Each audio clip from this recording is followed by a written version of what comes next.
Hi friends, ఇక్కడ helicopter నుండి మహాకుంభమేళా ప్రాంగణాన్ని మనం వీక్షిస్తున్నాము. ప్రాచీన కాలం నుండే ఈ కుంభమేళా నిర్వహించే ఆచారం ఉంది. వాస్తవానికి కుంభం అంటే కుండ, మీన్స్ కలశం అని అర్థం.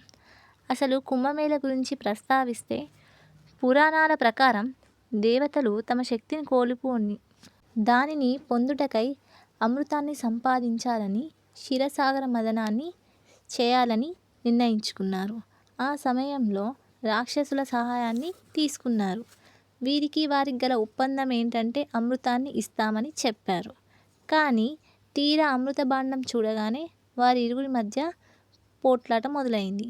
ఈ పోట్లాట అనేది 12 రాత్రులు 12 పగలు, అంటే మన మానవ భాష ప్రకారం 12 సంవత్సరాలు అని అర్థం. దేవతలు రాక్షసుల మధ్య ఈ అమృత కుండ కోసం భీకర యుద్ధం జరిగింది. ఆ సమయంలోనే మహావిష్ణువు మోహిని అవతారంలో వచ్చి ఆ కుండని తీసుకుపోయే సమయంలో అక్కడ ఆ కుండ తొలికి హరిద్వార్, ఉజ్జయిని, నాసిక్ వద్ద కొన్ని చుక్కలు బిందువులు అనేది దాంట్లో పడ్డాయి. దీని ద్వారానే ఆ నదికి ఒక అద్భుతమైన శక్తి వచ్చిందని నమ్ముతారు. ఇక్కడ స్నానాన్ని ఆచరిస్తే మనకు మంచి జరుగుతుందని, మన పాపాలు తొలుగుతాయని విశ్వాసం ప్రజలకు. అంతేకాకుండా ఇక్కడ ఆ నది ఒడ్డున లేదా నదుల్లో ఆ దేవతలు అనేది అదృశ్య శక్తి రూపంలో వచ్చి స్నానం ఆచరిస్తూ ఉంటారని కొంతమంది చెప్తూ ఉండగా నేను కూడా విన్నాను. సాధారణంగా కుంభమేళా ప్రతి 4 సంవత్సరాలకు ఒకసారి జరుగుతుంది. అర్ధ కుంభమేళా అనేది ప్రతి 6 సంవత్సరాలకు ఒకసారి హరిద్వార్ లేక ప్రయాగలో జరుగుతుంది. పూర్ణ కుంభమేళా ఏమో 12 సంవత్సరాలకి జరగగా, మొత్తం 12 పూర్ణ కుంభమేళా పూర్తయిన తర్వాత వచ్చే 144 సంవత్సరాలకు ఒకసారి వచ్చే ఈ కుంభమేళను మహాకుంభమేళా అంటారు. దీన్ని మనం ప్రస్తుతం చూస్తూ ఉన్నాము. మన దేశంలో ఉన్న భక్తులే కాక విదేశాల్లో వారు కూడా ఇక్కడికి వచ్చి స్నానాన్ని ఆచరిస్తున్నారు. ఇక్కడ అద్భుతం ఏంటంటే కుంభమేళలో నాగసాధువులు అనేది చాలా అద్భుతం.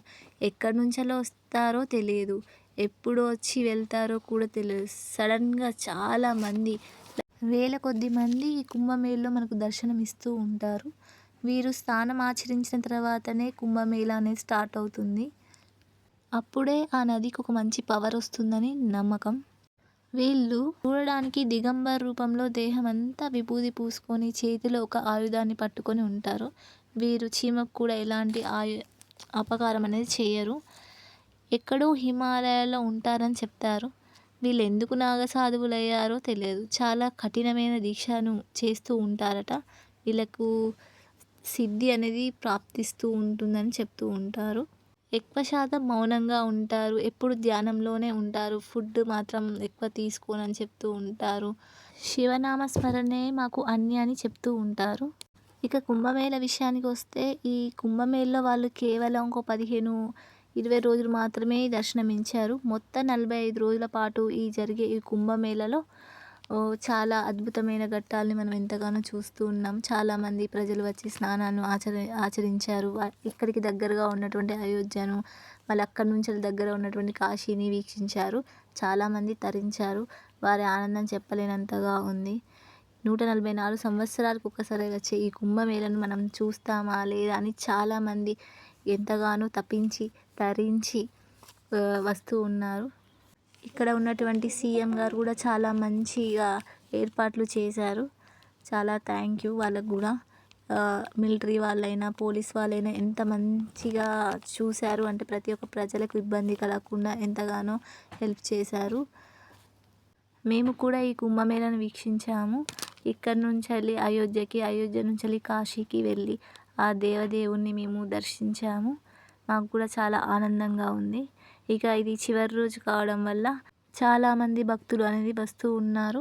రేపు శివరాత్రి. ఇక్కడ శివనామస్మరణతో మారుమోగిపోతూ ఉంటుంది. ఓం నమః శివాయ.